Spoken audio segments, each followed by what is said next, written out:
በስመ አብ ወወልድ ወመንፈስ ቅዱስ አሐዱ አምላክ አሜን።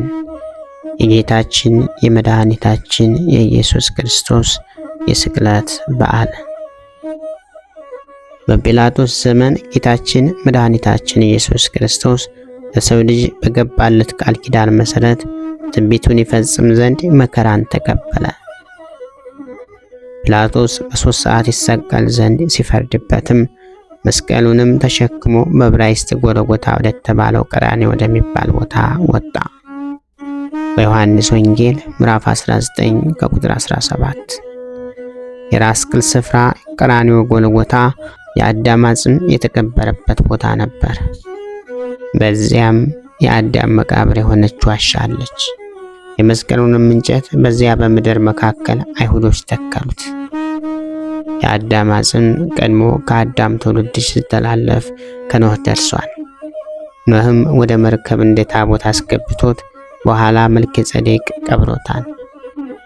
ጌታችን መድኃኒታችን ኢየሱስ ክርስቶስም ከአዳም የራስ ቅል በላይ ሊያድነው መስቀል ተሸክሞ ተንገላታ።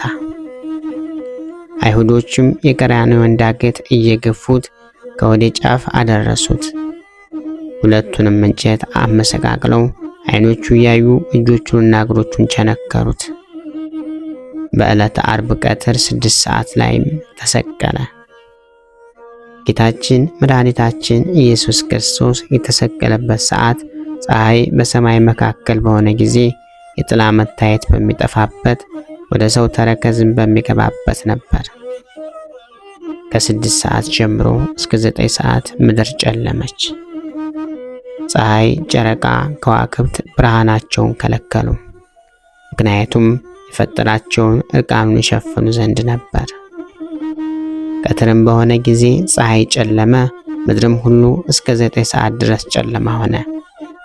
በማርቆስ ወንጌል ምዕራፍ 15 ከቁጥር 33። በ9 ሰዓት በቀኝ የተሰቀለው ወንበዴ ስለ ጌታችን መድኃኒታችን ኢየሱስ ክርስቶስ በሰማይ 3 በምድር 4 ተአምራትን ሲያደርጉ አይቶ በእውነት አምላክ እንደሆነ አመነ።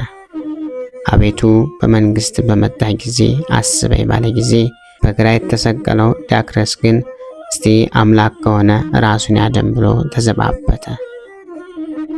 ፈያታዊ ዘይማን ግን እኛንስ በበደላችን ነው የተሰቀልነው፣ እርሱ ግን ምንም ሳይበድል ነው፣ እንዴት በአምላክ ላይ ክፉ ነገርን ትናገራለህ ብሎ ገሰጸው። ፈያታዊ ዘይማንም ጌታችን በጌትነቱ መንበረ ጸባዖት መንግስት ሆኖ ታየው።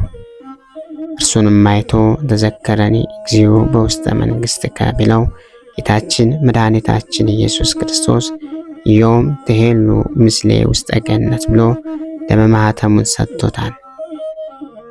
በኋላ ገነት ሲገባም መልአኩ አንተ ማነህ? አዳም ነህ? አብርሃም ወይስ ይስሐቅ እያለ ጠይቆታል። መልአኩ ሳያውቅ የጠየቀው ሆኖ አይደለም። እንኳን በመጨረሻ የጸደቀ ፈያታዊ ቀርቶ በዘመናቸው የኖሩ ጻድቃንን ያውቃል። አዳም አብርሃምን ይስሐቅን ሳያውቅ ቀርቶም አይደለም። ነገር ግን ሊቃውንት ሲተረጉሙት አዳም ነህ ማለቱ የአዳምን ያህል ሥራ አለህን? አብርሃም ነህ ሲለው ደግሞ የአብርሃምን ያህል ሥራ አለህን ለማለት ነው። በጌታችን መድኃኒታችን ኢየሱስ ክርስቶስ መስቀል አጠገብም እናቱ የእናቱም እህት የቀለዮጳ ሚስት መግደላዊት ማርያም ቆመው ነበር። በዮሐንስ ራእይ ምዕራፍ 19 ከቁጥር 25። እነርሱም ማርያም መግደላዊት፣ የታናሹ ያዕቆብና የዮሳ እናት ማርያም፣ የዘብዴዎስም የልጆች እናት ሰሎሜ ነበሩ። በማርቆስ ወንጌል ምዕራፍ 15 ከቁጥር 40። ጌታችን መድኃኒታችን ኢየሱስ ክርስቶስ በመስቀል ላይ ከተናገራቸው የአደራ ቃላት አንዱ እመቤታችን ለቅዱስ ዮሐንስ መሰጠቷ ነው። ለወዳጁ ዮሐንስ ከስጦታት ሁሉ ስጦታ የሆነች እናቱን እናትህ ትሆን ብሎ ሰጠው። እነኋት እናትህ፣ እነሆ ልጅሽ በዮሐንስ ራእይ ምዕራፍ 19 ከቁጥር 26። በኋላ ወደ ቤት ወስዷት 15 ዓመት ኖራለች። በዚህም የዮሐንስ ቤት በአቢዳራ ቤት ተመስላለች። እመቤታችንን የሚያጽናናትን ወዳጅ ዮሐንስን ሰጥቷታል። የእመቤታችን ለዮሐንስ መሰጠት ቀድሞ በሙሴ አንጻር ጽላቱ ለሕዝቡ ሁሉ እንደተሰጠች በዮሐንስ አንጻርም እመቤታችን ቅድስት ድንግል ማርያም ለሁላችን ለምእመናን ተሰጥታናለች።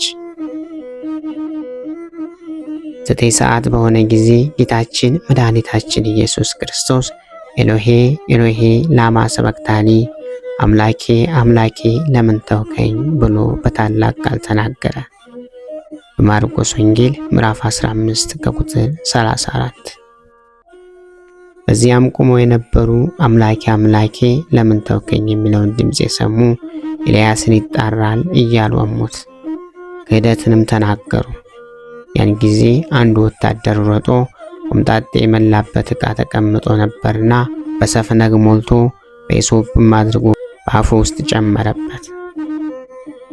በመስቀል ላይ ሳለ ጌታችን መድኃኒታችን ኢየሱስ ክርስቶስም በታላቅ ድምፅ ሁሉ ተፈጸመ አለ። በማርቆስ ወንጌል ምዕራፍ 15 ከቁጥር 37። ቅድስት ነፍሱን ከቅዱስ ሥጋው በፈቃዱ ለየ።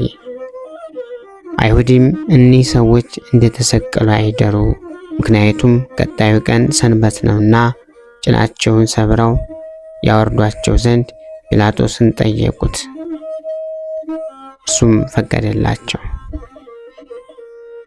የሁለቱ ወንበዴዎች ፈያታዊ ዘየማንና ፈያታዊ ዘጸጋም አብረው አወረዷቸው። ከጌታችን ዘንድ ቢቀርቡ ፈጽሞ ሞቶ አገኙት። በዚህም ጭኑን ሳይሰብሩ ቀሩ። ሌላው ግን የተመሰለው ምሳሌ ፍጻሜ ሲያገኝ ነው። የፋሲካውን በግ አጥንቱን ከእርሱ አትስበሩ የተባለውን አሁን ተፈጸመ። በኦሪት ዘጸአት ምዕራፍ 12 ከቁጥር 10። ከጭፍሮቹም አንዱ ቀኝ ጎኑን በጦር ወጋው እንዲል ከወታደሮቹ አንዱ የሆነው ለንጊኖስ የጌታችን መድኃኒታችን ኢየሱስ ክርስቶስን ጎን ቢወጋው ትኩስ ደምና ቀዝቃዛ ውሃ ፈሷል። ለንጊኖስ ጥንተ ታሪኩ አንድ ዓይኑ የጠፋ ሲሆን ጌታችን በተሰቀለበት ጊዜ ወደ ጫካ ሸሽቶ ርቆ ነበር። ምክንያቱም ከዚህ ሰው ሞት አልተባበርም በማለት ነው።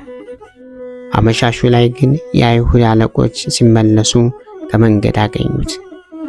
ስለምን ከመሲሁ ሞት አልተባበርክም አሉት። እርሱም ምንም ስላላገኘሁበት ነው አላቸው። ከዚያም በኋላ እንደ ሕጋቸው እንደሚቀጡት ቢነግሩት እየሮጠ ሄዶ የጌታችንን ጎን ሲወጋው ደሙ በዓይኑ ላይ ፈሰሰ። ያን ጊዜ ዓይኑ በራለት። ከጌታችን ጎን የፈሰሰው ደም እንደ ለቅርጽ ሆኖ በሁለት ወገን ደምና ውሃ ሆነ። ከጌታችን የፈሰሰውም ትኩስ ደም መላእክት በጽዋ ቀድተው በዓለም ላይ ረጩት። ይህ መሰረት ሆኖ ዛሬ ቤተክርስቲያን የሚታነጸው የጌታችን ደም የነጠበበት ነው። ለዚህ ነው ቅዱስ ጳውሎስ አሁንም በገዛ ደሙ የዋጃትን የእግዚአብሔርን ቅድስት ቤተክርስቲያን ተጠብቁ ዘንድ መንፈስ ቅዱስ እናንተን ጳጳሳት አድርጎ ለሾማችሁ ለመንጋው ሁሉና ለራሳችሁ ተጠንቀቁ ያለው በሐዋርያት ሥራ ምዕራፍ 20 ከቁጥር 28። ከጌታ ጎን የፈሰሰው ውሃ ደግሞ ምዕመናን የልጅነት ጥምቀትን ስንጠመቅ ውሃውን ካህኑ ሲባርከው ማይገቦ ይሆናል። ቅዳሜ ከቀድሞ በተለየ መልኩ የጌታችንን መከራ በማሰብ በጾም ታስባ ስለምትውል የተሻረችው ቅዳሜ ትባላለች። ይህ ቅዳሜ ጌታችን ሥጋው በመቃብር የዋለበት በመሆኑ እኛም እንደ ሐዋርያት የትንሣኤውን ብርሃን ሳናይ እህል አንቀምስም በማለት በጾም ስለምናሳልፈው ነው። ቄጠማውንም ምዕመናን እስከ ትንሣኤው ሌሊት በራሳቸው ላይ ያስሩታል። የቄጠማው አመጣጥና ምስጢሩም ከአባታችን ከኖህ ታሪክ ጋር የተያያዘ ነው። ምድር በጥፋት ውሃ በጠፋችበት ወቅት የኖህ ታማኝ መልእክተኛ ርግብ የውሃውን መጉደል ያበሰረችው ቄጠማ ይዛ በመግባት ነበር። ዛሬም ለአዲስ ኪዳን ክርስቲያኖች ኃጢአት ጠፋ፣ በክርስቶስ ሞትና ትንሣኤ ነፃነት ተሰበከና ታወጀ በማለት ካህናቱ ቄጠማ ይዘው ምዕመናንን ያበስሩበታል። በዚህች ቅድስት ቅዳሜ ቅዱስ የሆነ እግዚአብሔር በጥንተ ተፈጥሮ ፍጥረታትን አከናውኖ ከፈጠረ በኋላ በዚህች ዕለት ከሥራው ሁሉ ያረፈባት ዕለት ናት። ጌታችን መድኃኒታችን ኢየሱስ ክርስቶስ የተቀበረበት ስፍራ የተሰቀለበት ቦታ አቅራቢያ ነበር። ዮሴፍ ከኒቆዲሞስ ጋር ሆኖ ጌታችንን እንደ ፍጡር በሐዘንና በለቅሶ ሲገንዙት ጌታችን ዓይኖች ተገለጡ። እንደ ፍጡር ትገንዙኛላችሁን? በሉ እንዲህ እያላችሁ ገንዙኝ፣ ቅዱስ እግዚአብሔር፣ ቅዱስ ኃያል፣ ቅዱስ ሕያው እያላችሁ አላቸው። ክብር ምስጋና ይሁን ለአብ ለወልድ ለመንፈስ ቅዱስ ስም እስከ ዘለዓለሙ አሜን። ወስብሐት ለእግዚአብሔር ወለወላዲቱ ድንግል ወለመስቀሉ ክቡር። ይቆየን።